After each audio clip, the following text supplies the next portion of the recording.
সম্প্রতি ভারত সফরের পরিকল্পনা রাতারাতি বদলে চীনে গিয়েছেন মার্কিন ধনকুবের ইলন মাস্ক। এপ্রিল মাসের শেষ দিকে ভারত সফরের কথা থাকলেও শেষ মুহূর্তে এ পরিকল্পনায় পরিবর্তন আনেন তিনি। জানান, গুরুত্বপূর্ণ কাজেই চীনে যেতে হয়েছে তাকে। কিন্তু কি সেই গুরুত্বপূর্ণ কাজ? এ প্রশ্নের উত্তর খুঁজতে গিয়ে জানা যায়, টেসলা গাড়ির মাধ্যমে গুপ্তচর বৃত্তির অভিযোগ উঠতেই এমন জরুরি ভিত্তিতে চীনের উদ্দেশ্যে যাত্রা মাস্কের। আমেরিকার পর এবার চীনেও গাড়ির মধ্যে ফুল সেলফ ড্রাইভিং বা FSD নামের এক নতুন প্রযুক্তি নিয়ে আসার পরিকল্পনা করছে মাস্কের সংস্থা টেসলা। এতেই বাধে বিপত্তি। অভিযোগ ওঠে, এর মাধ্যমেই নাকি চীনের গোপন তথ্য আমেরিকায় পাচার করার পরিকল্পনা করছে ইলন মাস্ক। এ কারণেই টেসলার গাড়ি চলাচলের উপরও নিষেধাজ্ঞা জারি করেছে চীন।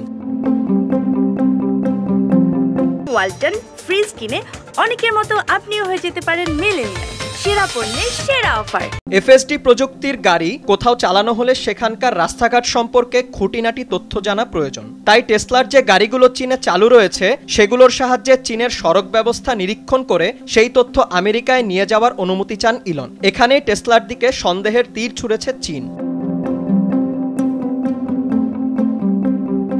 টেসলার মোট 17 লাখ ইলেকট্রিক গাড়ি চীনের সড়কে চলাচল করে। চীনের দাবি, গুপ্তচর বৃত্তির কাজে টেসলার গাড়িতে সংযুক্ত ক্যামেরার সাহায্যে দেশটির সড়কের ছবি তোলা হচ্ছে। সে কারণে চীনের সমস্ত সরকারি দফতর থেকে শুরু করে বড় বড় শপিং মলের ভেতর টেসলার গাড়ি চলাচলে নিষেধাজ্ঞা জারি করা হয়েছে। সুরক্ষার খাতিরেই এই সিদ্ধান্ত নেওয়া হয়েছে বলে জানায় বেইজিং। বছরের শুরু থেকেই টেসলার গাড়ি বিক্রি কমে গেছে উল্লেখযোগ্য হারে। দাম কমিয়েও বাড়ানো যায়নি বিক্রি, এমনকি শেয়ার দরও কমে গেছে প্রায় 32%। এর উপর চীনা নিষেধাজ্ঞায় এখন নিজেদের দ্বিতীয় বৃহত্তম বাজারও হারাতে বসেছে টেসলা।